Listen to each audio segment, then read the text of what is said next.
Abre comigo aí em 1 Coríntios, primeira carta do apóstolo Paulo aos Coríntios, capítulo 2. Aos irmãos que estão nos assistindo em casa, graça e paz seja com todos vocês.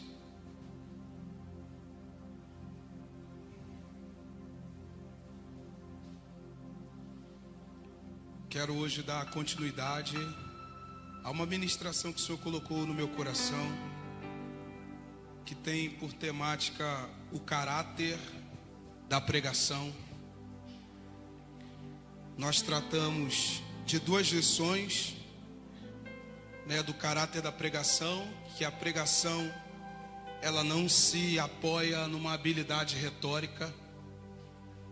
E a segunda lição é que o ponto central da mensagem é o Cristo crucificado. Quantos estão me ouvindo, diga amém.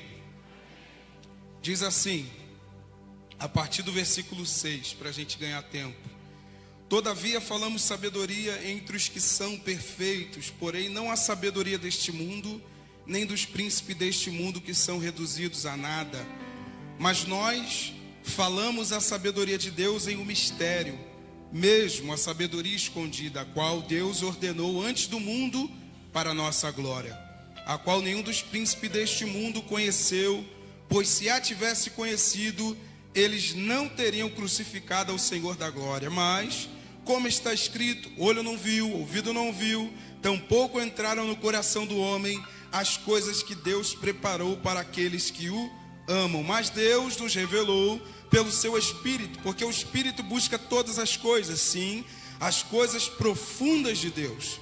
Porque qual dos homens conheceu as coisas do homem, senão o Espírito do homem que está nele? Assim também, nenhum homem conhece as coisas de Deus, senão o Espírito de Deus. Ora, nós não temos recebido o Espírito do mundo, mas o Espírito de Deus, para que pudéssemos conhecer as coisas que nos são dadas gratuitamente por Deus. Verso 13: as coisas que nós também falamos, não com palavras de ensino de sabedoria humana, mas como pelas ensinadas pelo Espírito Santo, comparando as coisas espirituais com as espirituais. Mas o homem natural não recebe as coisas do Espírito de Deus, porque lhes parecem loucura, nem pode conhecê-las, porque elas são discernidas espiritualmente. Mas aquele que é espiritual julga todas as coisas, mas ele mesmo não é julgado por homem algum. Porque quem conheceu a mente do Senhor para que possa instruí-lo? Mas nós temos a mente de Cristo. Fecha os teus olhos. Pai, mais uma vez, essa é a tua palavra, Senhor, que ela cumpra o propósito pelo qual ela foi lida aqui hoje. Ó Deus, o vaso sempre será de barro, para que a excelência do poder seja do Senhor, ó Deus. Receba toda a glória para si, receba toda a honra, todo o louvor, toda a notoriedade. Não permita que Satanás venha roubar a semente plantada em nossos corações, mas que o Senhor o repreenda em o nome do Senhor Jesus. Amém. E graças a Deus. Nós terminamos falando da segunda lição. Não vamos voltar a todo o contexto cultural daquele tempo, mas nós paramos falando a respeito da segunda lição, aonde o próprio apóstolo Paulo, nas entrelinhas, vai deixar para nós que quando Cristo ele sai da centralidade do Evangelho, abre-se um pretexto para autopromoção, para um Evangelho segundo os homens, um evangelho que busca a notoriedade dos homens, um evangelho que apresenta o homem como centro dela. Quando Cristo sai da centralidade do sermão, há um pretexto para a intelectualidade do homem somente, não assunto principal do evangelho. E o evangelho segundo os homens, ele é uma oposição ao evangelho segundo Cristo. Nós refletimos um pouco na pergunta que o apóstolo Paulo ele perguntou na sua carta aos Gálatas.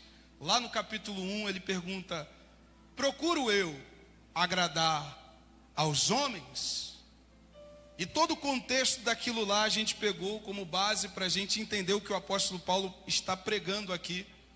Paulo defende a autenticidade do evangelho pregado por ele. Não é um evangelho segundo os homens, mas é um evangelho segundo Cristo. Quando Cristo não é o centro da mensagem pregada, todo o restante do sermão não tem importância alguma. Porque a missão do evangelho é apresentar o Cristo crucificado. Nós falamos um pouco também do que o apóstolo Paulo colocou lá para a carta aos Colossenses, onde lá no capítulo 2, ele vai deixar claro que o homem na sua razão, o homem no seu intelecto, na sua carnal compreensão, ele tira o Cristo da mensagem e ele começa a colocar outras coisas como finalidade. E o que aconteceu em Colossos? Culto e celebração de anjos. Nós falamos um pouco aqui, o anjo recebia mais notoriedade do que o próprio Cristo crucificado. E hoje nós vivemos a banalização da graça, a banalização da mensagem pregada. Em alguns lugares o anjo tem muito mais notoriedade do que o próprio Cristo, porque é o anjo que cura, é o anjo que traz as boas novas, é o anjo que salva o homem e não o Cristo bíblico. E é sobre essas coisas que o apóstolo Paulo ele reforçou. E ele diz: o meu assunto principal é o Cristo crucificado. E qual era a realidade da igreja de Corinto que estava enfrentando? Que era o mesmo problema da igreja de Colosso. Quando a gente não está resolvido naquilo que a gente ministra, a gente se deixa levar por outras coisas. Outras coisas são finalidades do que a real mensagem do evangelho, que é o Cristo crucificado. Quando o homem ele não se aperfeiçoa, não se apega no Cristo crucificado, aí abre margem para os entretenimentos, para as coisas extras que mais nos massageiam, que mais nos alegram do que geram conversão. Quantos estão me ouvindo, diga amém. E por que nosso evangelho pregado é o evangelho da cruz de Cristo? Porque esse foi o mesmo evangelho passado para os apóstolos, esse foi o mesmo evangelho dado como continuidade até os dias de hoje. E naquele tempo, a cruz era escândalo para os judeus. Escândalo para os judeus e loucura para os gregos. Quantos estão me ouvindo, diga amém.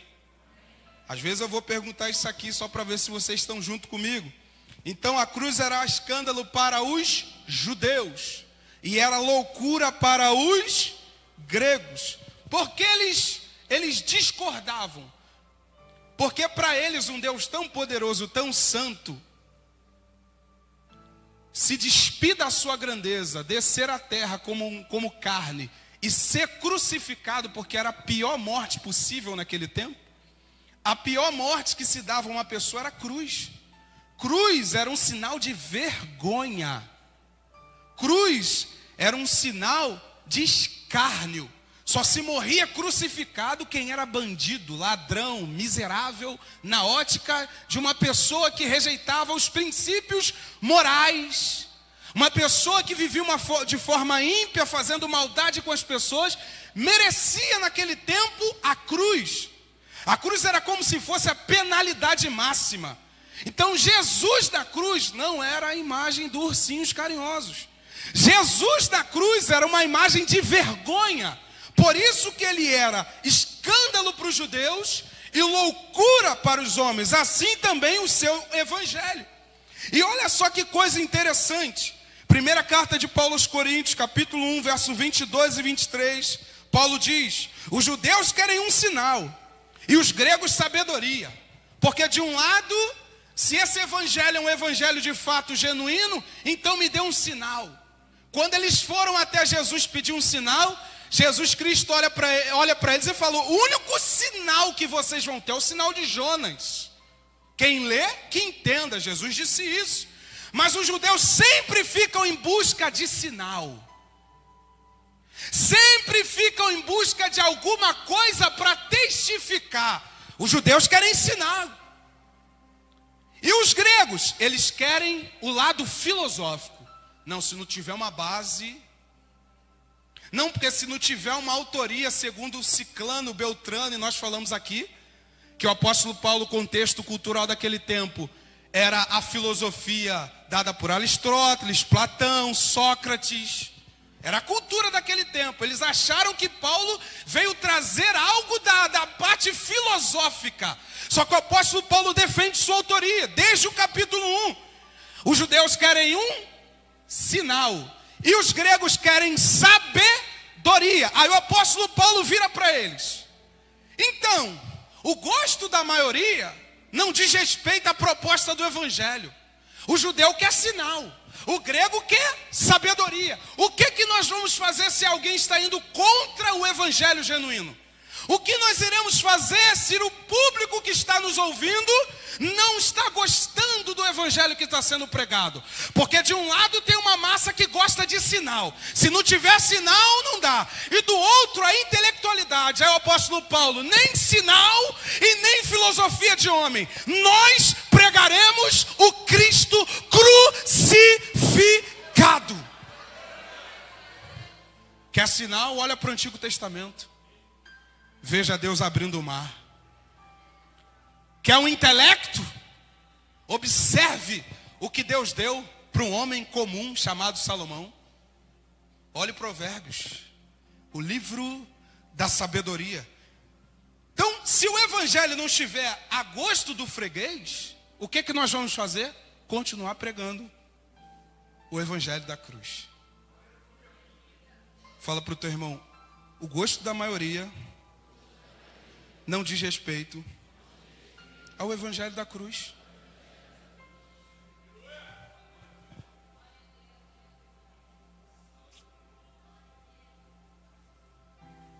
Continuaremos pregando Cristo crucificado. Se eu quiser um auezinho, um sinalzinho, vai para outro canto. Procure quem vive em função de sinal. Eu vivo em função da cruz. Porque se alguém quer um sinal, o maior sinal, e jamais vai haver outro. O maior sinal foi um Deus se despir da sua glória, se fazer carne no nosso meio, morrer e ao terceiro dia ressuscitar.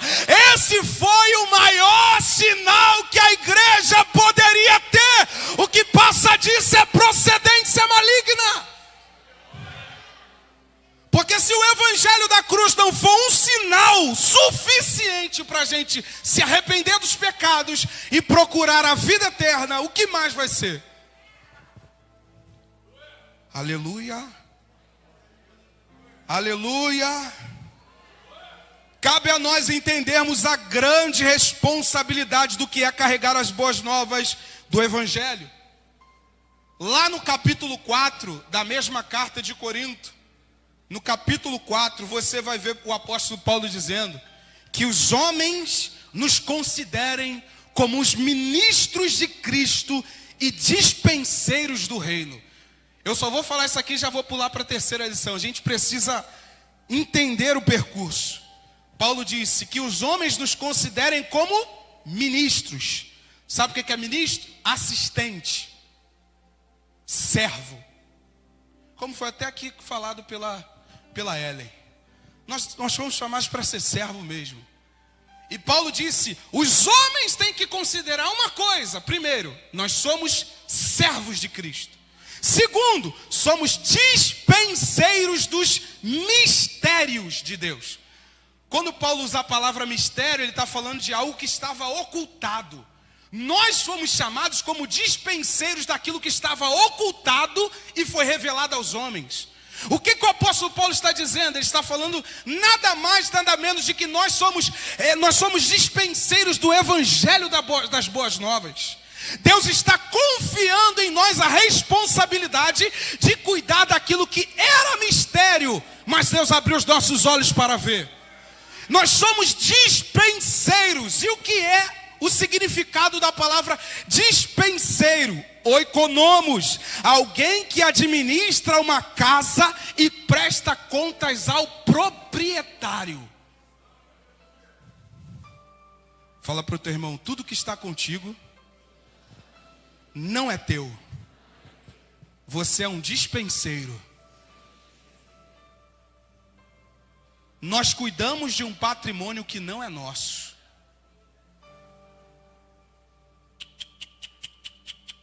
Os dons e os talentos de Deus são sem arrependimento. Ele deu, ninguém fez por onde merecer, ele deu dons aos homens. Mas ele vai se encontrar com seus dispenseiros, que receberam algo para cuidar que não são deles.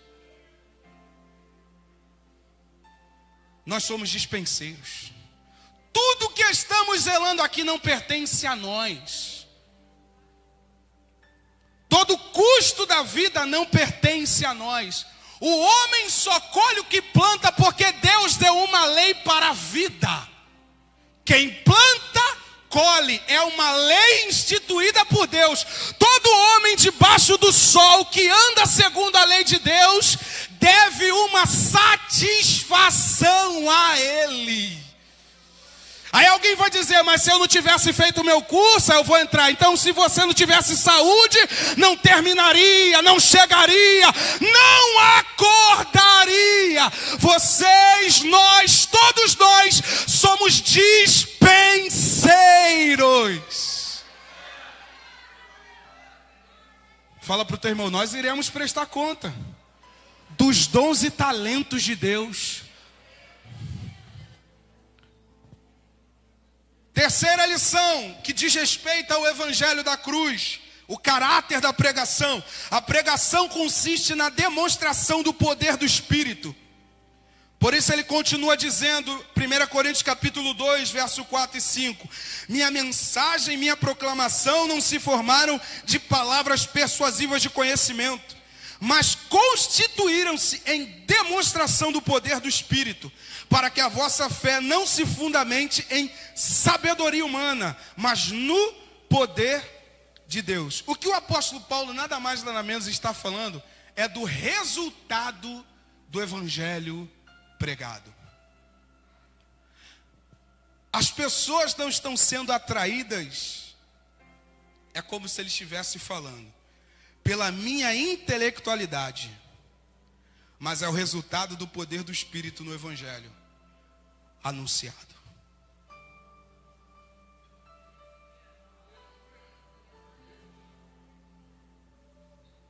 Pode ser o filósofo que for, pode ser um Einstein. Nós não temos a capacidade nenhuma de convencer ninguém em nível de arrependimento.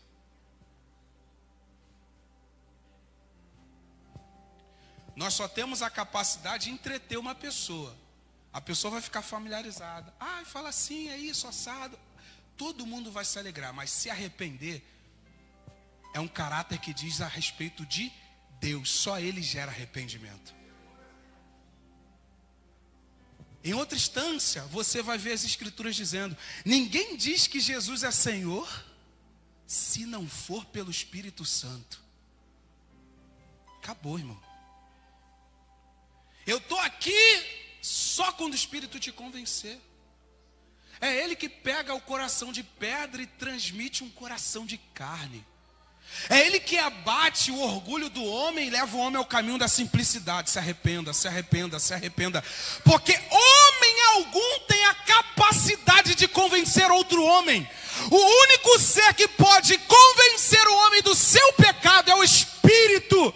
O que o apóstolo Paulo está dizendo, meus irmãos, eu conheço até algumas coisas de filosofia, eu sou um homem até intelectual, mas a minha pregação não surte efeito por causa de mim, é o poder do evangelho na pessoa do Espírito que convence o homem do seu pecado, da justiça e do juízo. Zacarias capítulo 4, versículo 6. Não por força, nem por violência, mas pelo meu Espírito, diz o Senhor dos Exércitos. Só o Espírito pode nos convencer. Quem é que esteve comigo lá no baile de favela, quando todo mundo estava lá se embriagando, fumando maconha, eu parado, daqui a pouco eu pensando, esse lugar não é para você. Eu falo, cadê o diácono? Onde estava o diácono nessa hora? Onde estava o pastor de igreja? Tem coisas, irmãos, que só vão acontecer se o Espírito convencer a gente. Nós somos dispenseiros, nós cuidamos de um patrimônio que não é nosso. Mas o único que pode convencer o homem do seu orgulho é o próprio Espírito. Eu vou lá porque aquele lugar, eu vou lá porque aquele profeta. Se o Espírito não usar, é só vaso de barro. Eu corro quando eu olho para algumas pessoas que gostam de se intitular profetas e apóstolos da nação e esquecem de apresentar o Cristo crucificado. E esquecem de apresentar o Espírito que usa a boca de um homem e de uma mulher de Deus. Quantos estão me ouvindo? Diga amém. John Wesley vai dizer, ponha fogo no seu sermão. Ou joga o seu sermão dentro do fogo. É como se ele dissesse, olha, jogue o teu sermão na condição de quem convence. Você estuda e no final é segundo o que ele quer.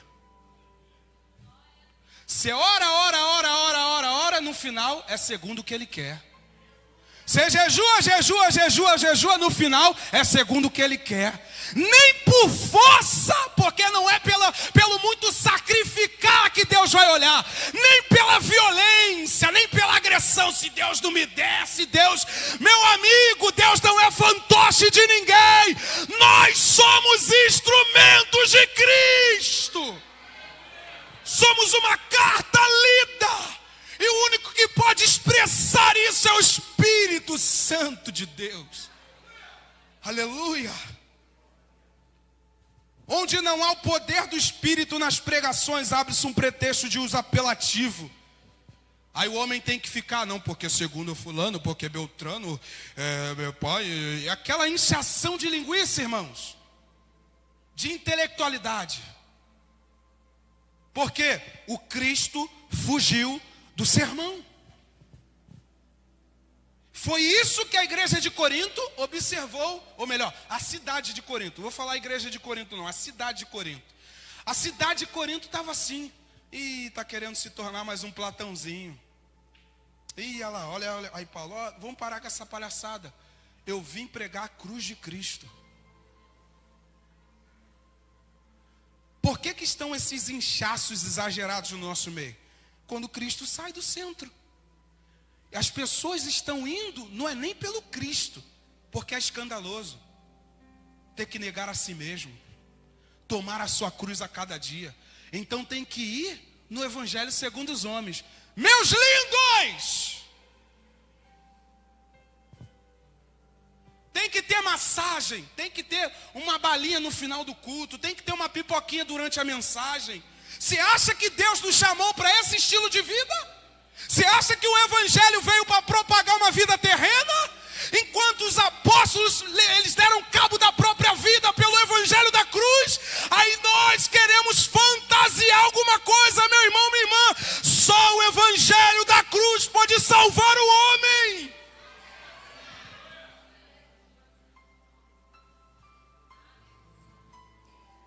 Glória a Deus.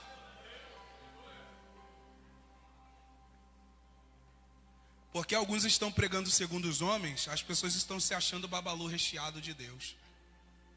Que Deus, por amar tanto ela, não pode corrigir.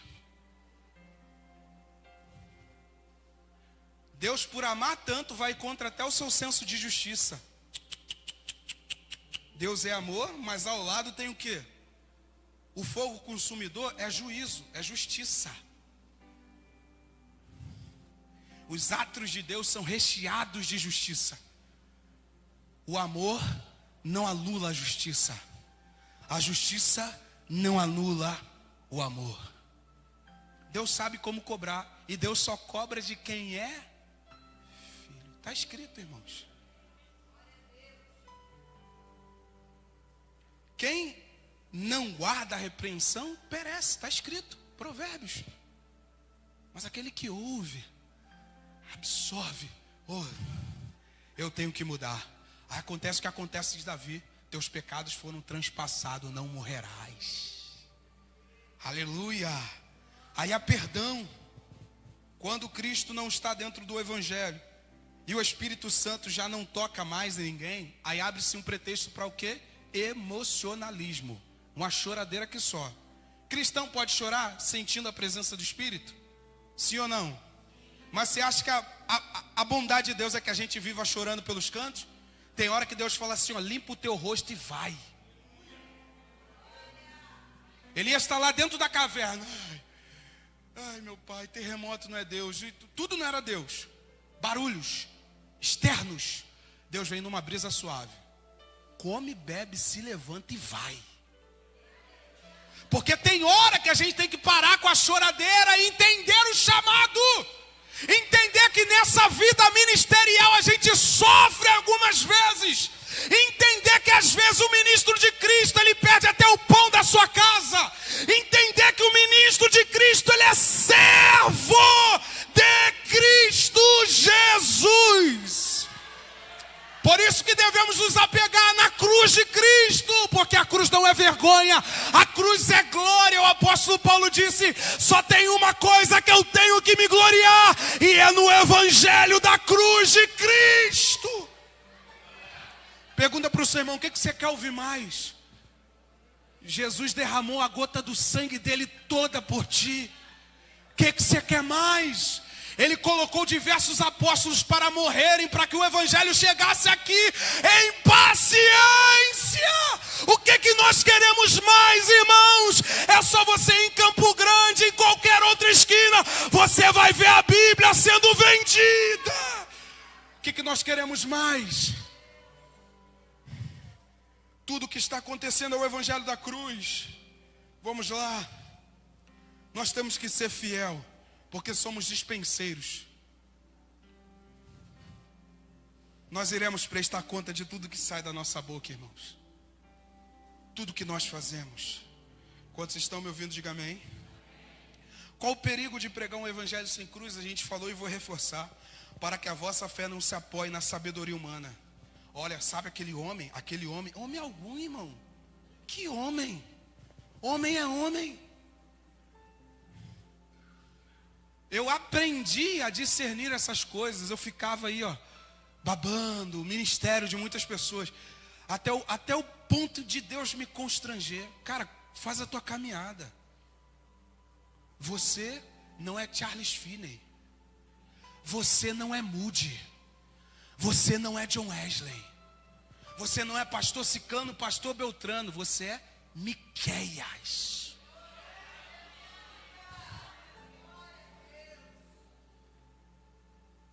Fala para o seu irmão, você tem um nome. John Wesley já passou.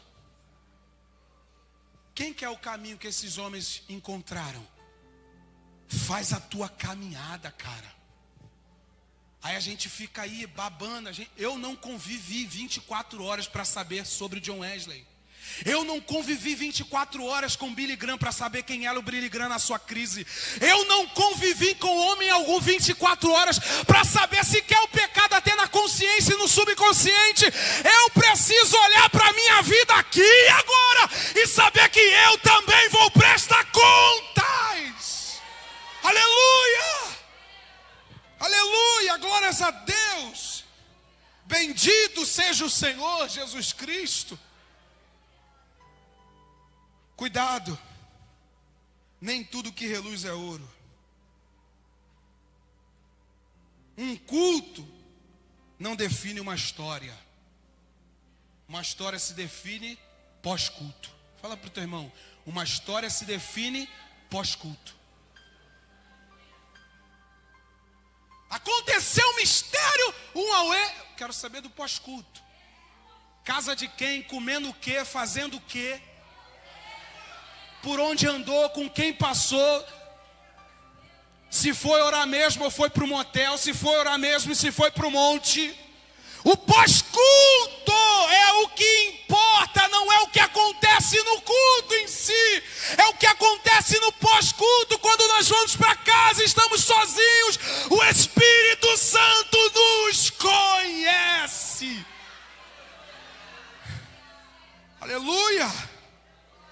Aleluia, se Deus usou a mula, não vai usar a minha vida, irmão? Me desculpa. Deus usa um mendigo aí, ó, desviado, afastadão do nada. Ó, você tem um chamado, hein? Paga uma pinga para mim. Porque o Espírito veio, usou a boca e foi embora. Ou eu estou falando alguma bobagem aqui, irmãos? Deus usar alguém? Deus usa, irmão. Eu quero saber se esse alguém, naquele grande dia, vai estar bonitinho, como ele diz, como o apóstolo Paulo escreveu. Se alguém colocar uma obra em cima desse fundamento de palha, de madeira, ele fala assim, ó, o dia irá prová-la. O dia que ele está falando é o dia da apresentação das obras. Se a pessoa só estava ostentando que tinha dom, mercandejando a palavra de Deus com a finalidade de ganhar dinheiro. Amém ou não amém? A demonstração do poder aqui está relacionada ao resultado do pós-pregação. Foi isso que aconteceu na cidade de Éfeso. Atos capítulo 19. Quando o apóstolo Paulo chega na cidade de Éfeso, o grito que ele ouve da cidade é: salve a deusa Diana, salve a deusa Diana, salve a deusa Diana. O apóstolo Paulo se levanta. Eu quero pregar o evangelho da cruz para vocês aqui. Ele começa a pregar e o texto vai dizer que Deus, através do apóstolo Paulo, expulsava demônios, ao ponto dos aventais e lenços que ele tocava eram utilizados como mecanismo para a cura. Leva o meu lenço aqui, leva isso aqui, leva. Vamos embora. Só que ele não deu pretexto para a gente fazer o culto do lenço, não. É o exagero, é o que a gente fala. A gente vê um sinal na Bíblia, quer fazer culto, quer fazer dinâmica. A gente não entende que tem coisa que aconteceu aqui e Deus vai fazer diferente. Foi igual Saul e Davi. Samuel entra na casa de Jessé, acha que o rei que Deus vai levantar é como o pote de Saul. E Deus já mudou. Deus já mudou. Quem Deus quis ungir, nem na mesa com os pais estavam. Trabalhava como pastor de ovelha. Alguns, é porque ele era pastor de ovelha. Negativo, pastor de ovelha era uma função ruim. Porque o restante das pessoas iam tudo para a guerra. Quem era habilitado no exército tinha mais notoriedade. Quem era pastor de ovelha ficava pelos cantos. Ser pastor de ovelha naquela função ali era um contexto ruim. Ah, ele está lá, ó, por trás das malhadas. É esse o contexto. Aí Deus vai lá e faz aquilo que a gente entende. Mas o próprio Espírito ali, durante aquela trajetória do apóstolo Paulo, fez isso. Aí um homem lá chamado Demétrio, o cara ficou para morrer porque alguns magos pegaram seus livros, jogaram no meio da praça e queimaram. E outras pessoas estavam pegando seus monumentos e abrindo mão. Esse cara está transtornando a cidade de Éfeso. Aí ele começou a colocar uns burburinhos por debaixo dos panos. Oh, poxa, esse cara aí está transtornando a cidade. Irmãos, é isso aqui que a gente precisa causar.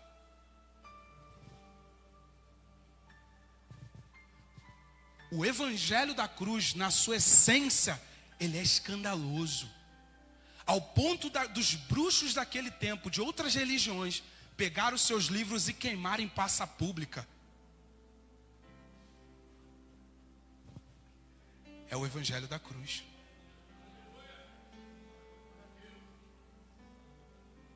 Só o evangelho da cruz faz isso. O poder tamanho na cidade de Éfeso que convenceu os homens dos seus pecados.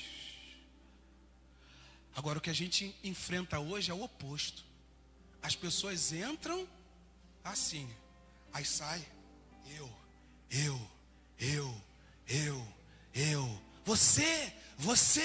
você, que nada, irmãos. Nós temos que entrar na presença do Senhor humilhados. Aí nos levantamos para a vida simples. Porque é essa simplicidade que nos constrange a como estamos caminhando diante da sociedade. Simples. Fala para o teu irmão, o evangelho é simples.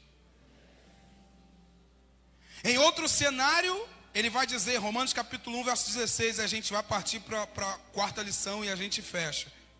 O resultado de um ministério não estão associados aos dons e capacidades dos ministros, mas unicamente em Deus. Nós temos dons e talentos, amém? Amém? Dons e talentos, mas nada se compara à ação do divino. Meus talentos e habilidades podem te convencer até ser um trabalhador melhor na vida. Meus talentos e dons podem te convencer a você ser uma pessoa melhor, ser um pai melhor, mas jamais em nível de arrependimento, porque eu preciso da ajuda do outro Consolador. É Ele que pega os teus talentos e dons e acende a chama. Sem o Espírito Santo nós não somos nada, irmãos. Romanos 1,16, porque eu não me envergonho do Evangelho de Cristo, pois é o poder de Deus para a salvação. O que é o poder de Deus, irmãos? O que é o poder de Deus? O que é o poder de Deus? O Evangelho de Cristo. É poder para os que, porque a fé vem pelo ouvir. E o ouvir pela palavra de Deus. Valeu, Jadir, obrigado, hein? A fé vem pelo ouvir. O Evangelho é poder. Oh, irmãos. Aí alguns estão saindo da centralidade e estão fazendo shows pirotécnicos. Aí hoje não precisa mais se arrepender, porque Jesus já fez tudo. Não precisa se santificar, porque Jesus já fez tudo. A obra vicária completa ali. Acabou, correto? A obra dele foi completa, não há outro sacrifício. Ele pagou pelos nossos pecados, mas o que ele deixou para nós? Porta estreita. Caminho estreito. Em segunda carta de Paulo aos Coríntios, no capítulo 3, verso 5, para a gente fechar essa sessão aqui, de que a mensagem ela se baseia no poder de Deus, no poder do Espírito. Ele diz na segunda carta aos Coríntios, capítulo 3, verso 5, não que sejamos suficientes por nós mesmos, para pensar alguma coisa como de nós mesmos, mas a nossa suficiência é de Deus. Paulo está dizendo, nós não somos suficientes em nós mesmos. Meus talentos, meus dons não têm a capacidade de convencer vocês. Quando estava Paulo e Barnabé lá pregando, foram exaltar eles, chamando um de Júpiter e o outro de Vênus. Vamos fazer aqui um altar. Aí Paulo, opa, calma aí, rasgou as roupas, ficou nu na frente de todo mundo e falou assim, ó, eu sou tão homem quanto vocês. Aí eu pergunto, será que alguns homens desse século têm a coragem de ficar nu diante da sociedade? Em que conceito nu, me quer? Ficar pelado? Não. Não como eles fizeram lá, eles ficaram nu. Mas no conceito de humildade, de dizer que nós não somos nada, porque isso é o caminho que esses homens encontraram. Com o apóstolo Pedro a mesma coisa, depois dele ter falado para o homem, eu não tenho nada para te dar, mas o que tenho eu te dou, levanta e anda. As pessoas foram até o apóstolo Pedro. Aí quando ele chegou, ele disse, meus irmãos, não foi minha santidade que fez esse homem andar, nem o meu poder. Aí eu te falo, ele não estava orando, ele não estava jejuando. Por que ele saiu da frente? Porque a glória não é nossa. Por que eu fico cismado com alguns homens que se intitulam alguma coisa? Porque eles recebem glória. Jesus disse que isso é incredulidade. Como poderão crer se vocês recebem glória uns dos outros? Jesus está dizendo que quando nós vivemos em função de uma glória humana, o caminho é incredulidade, não importa se está pregando. Incrédulo. Amém ou não amém? Quarta lição, a pregação do Evangelho consiste na verdadeira sabedoria. Falamos sabedoria entre os perfeitos, não deste mundo, nem dos príncipes deste mundo que são reduzidos a nada. Quem é Einstein? Não é ninguém perto de Deus. Quem é Sócrates? Não é ninguém. Fala o nome de um filósofo, cientista, matemático, brabo desse tempo. Não é ninguém perto da sabedoria do alto. Quem está falando isso aqui foi quem pegou todo o seu estudo dos pés de Gamaliel e disse: eu considero como esterco de animal, cocô de vaca. Tudo que eu aprendi, ele pegou o conceito judaico e falou assim: ó, isso aqui não é nada perto da cruz de Cristo. Ele disse: não é nada. O que eu entendo como conceito de sabedoria, eu só tenho que me gloriar na cruz de Cristo. Pergunta para o seu irmão: você vai se gloriar em quem agora? Perfeitos aqui, irmãos, está falando de pessoas experimentadas. Nós falamos para pessoas experimentadas. Agora, duas perguntas e a gente encerra. Qual a origem dessa sabedoria? Mas nós falamos a sabedoria de Deus em um mistério. Quando ele diz mistério, ele já está falando da origem da sabedoria. Se originou na eternidade. Essa sabedoria estava oculta a todo mundo, mas ela foi aberta para a igreja de Cristo. Ele disse que os homens desse mundo não adquirem essa sabedoria, a não ser aqueles que estão diante da cruz do Calvário. Essa sabedoria divina foi revelada aos homens, sabedoria do alto. Deus abriu os céus e depositou sobre nós o mistério da eternidade. Era como se ele dissesse: criatura, acesse aquilo que você não tinha capacidade de alcançar sozinho. Abriu-se o leque. Nós agora somos chamados para viver a sabedoria que a gente não teria capacidade de alcançar. Por isso que quando alguém vem exaltar o dom ou o talento de alguém, falou: irmão, você não teve no passado de ninguém. A gente chegou aqui todo quebrado. Eu carrego minha maca até hoje. Jesus nos orienta a carregar. Carrega a maca. Para quê? Para você não ser exaltado. Para quando eu ver alguém no mesmo cenário que eu, bebendo, fumando, se prostituindo, a olhar e falar assim: ó, cara, eu estava num estado também como esse, deplorável, mas o evangelho me alcançou.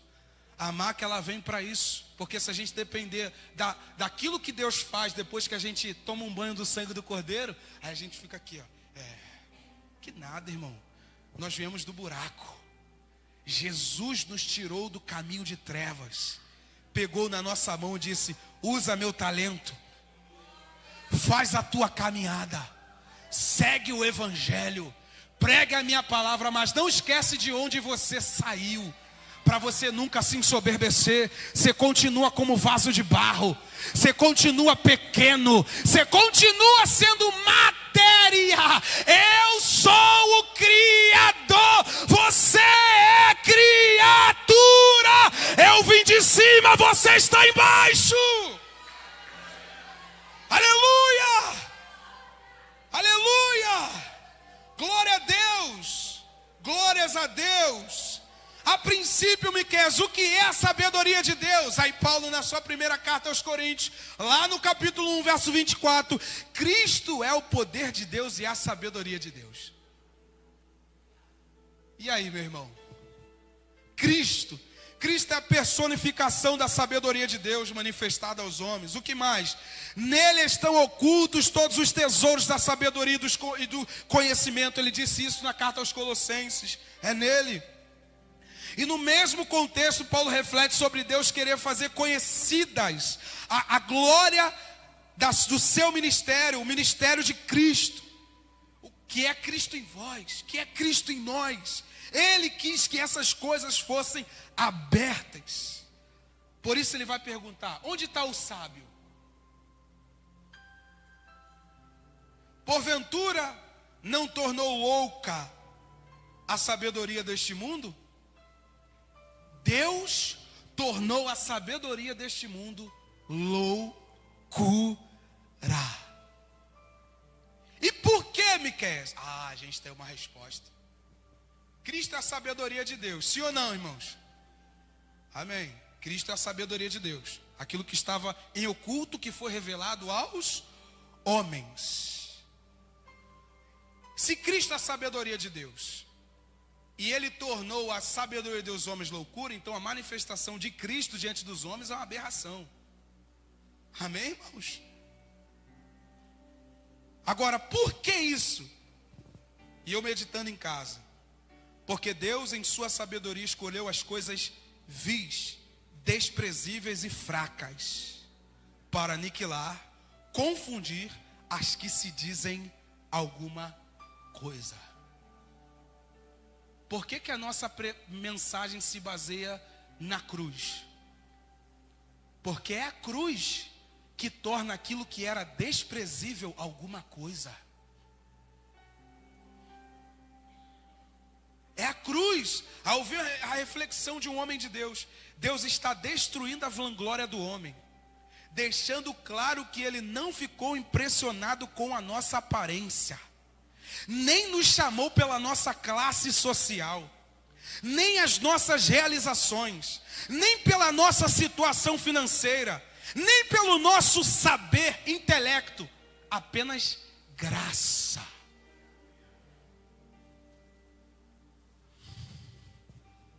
Por isso a sabedoria de Deus, ela é loucura para os homens, porque Deus resolveu pegar aquilo que é louco, para confundir aquilo que é sábio pelo mundo.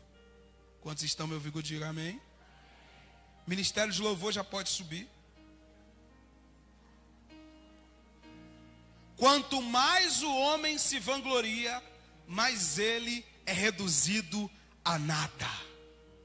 E o oposto disso, quanto mais ele se humilha, mais parecido com aquele que é perfeito ele será. Eu vou repetir isso aqui de novo. Não é porque você não entendeu e não é para que o seu glória seja mais forte. É para a gente literalmente guardar isso. Quanto mais o homem se vangloria, mais ele é reduzido a nada. Quanto mais ele se humilha, mais parecido com aquele que é perfeito ele será. Tire a mensagem da cruz e verão os homens recebendo glória uns dos outros. Verão os homens fazendo acepção de pessoas. Verão os homens fazendo do ministério um ídolo. Verão os homens fazendo do ministério uma fonte de lucro. Por que Deus é contrário à sabedoria desse mundo? Porque Deus, no ápice da sua simplicidade, pegou um homem chamado João, aquele que batizava, por isso o nome dele era João o Batista. Pegou um homem que era contra a lógica daquela sociedade. E agora esse homem se levanta no meio de um deserto, comendo gafanhoto e mel silvestre. Sabe o que João está representando para nós? Deus pegando as coisas loucas para confundir as coisas que para os homens são de fato sabedoria. Aí Deus falou algo ao meu coração e eu anotei para a gente refletir aqui. Deus é especialista em trabalhar com coisas desprezíveis e de difícil aceitação. Deus é especialista em trabalhar com coisas desprezíveis e de difícil aceitação. Pegou homens e mulheres com histórico de vida inadmissíveis para estar no meio religioso. Pessoas com deficiência, pessoas em nível de exclusão social. Ele é especialista em pegar pessoas reprováveis no meio da sociedade. Se coloque de pé.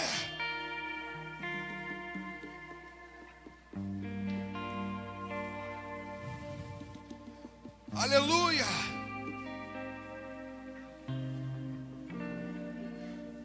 E eu refletindo nisso aqui, eu quero repartir com vocês. Ele nos pegou quando nós estávamos nas mãos de Satanás. Ele nos pegou quando éramos escravos dos vícios. Ei, quando Deus nos escolheu, não foi pela nossa classe social, não foi pela nossa condição financeira, não foi pela nossa sabedoria, nosso intelecto. Quando Ele nos pegou, nós não éramos nada. Deus nos pegou para colocar vergonha diante de um povo que ele veio para eles e rejeitaram. Nós viemos de baixo. Fala para o teu irmão, não foi porque você veio de baixo que Ele veio atrás de você. É muito além disso.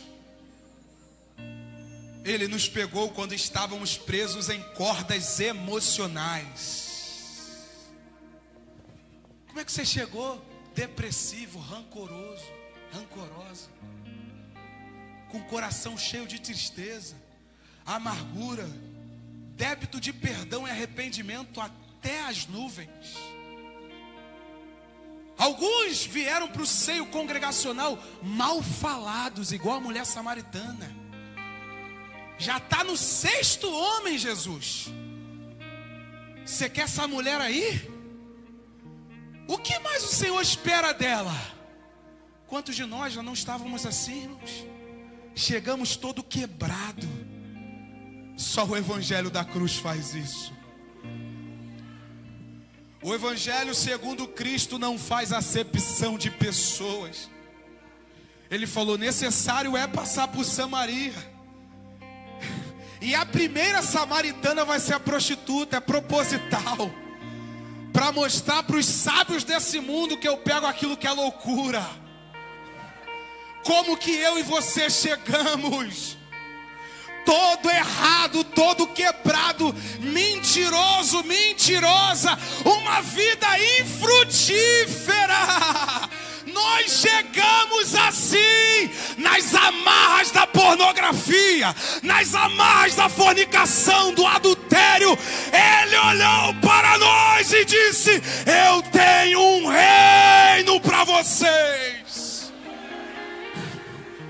Ei, não tenha vergonha de fazer o caminho de volta. Se eu cheguei até aqui, você também pode chegar. Se eu alcancei a graça, você também pode alcançar. Fala para o teu irmão, o Evangelho veio pelos improváveis. Aleluia, aleluia. É atrás dos improváveis que ele veio. Ele mesmo contou uma parábola. Já que aqueles que eu convidei não querem vir para as bodas do meu filho, então passa nas encruzilhadas. Vai no meio de gente que nem me quer, porque eles não me amaram primeiro. Eu que os amei primeiro. Você não veio porque amou primeiro ele. Você não veio porque escolheu ele primeiro. Nós escolheríamos outras coisas. Bebida, droga, sexo. Nós escolhemos outras coisas. Nós viemos porque Ele nos amou primeiro. Glórias a Deus. Glórias a Deus. Glórias a Deus. Eu cheguei achando que eu amei, mas Ele me amou primeiro. Eu cheguei achando que eu escolhi. Nada, você está aqui porque eu te escolhi. Onde está o primeiro doido aí como eu, que confessei a Ele há muito tempo atrás? Onde está a primeira pessoa que deseja se reconciliar?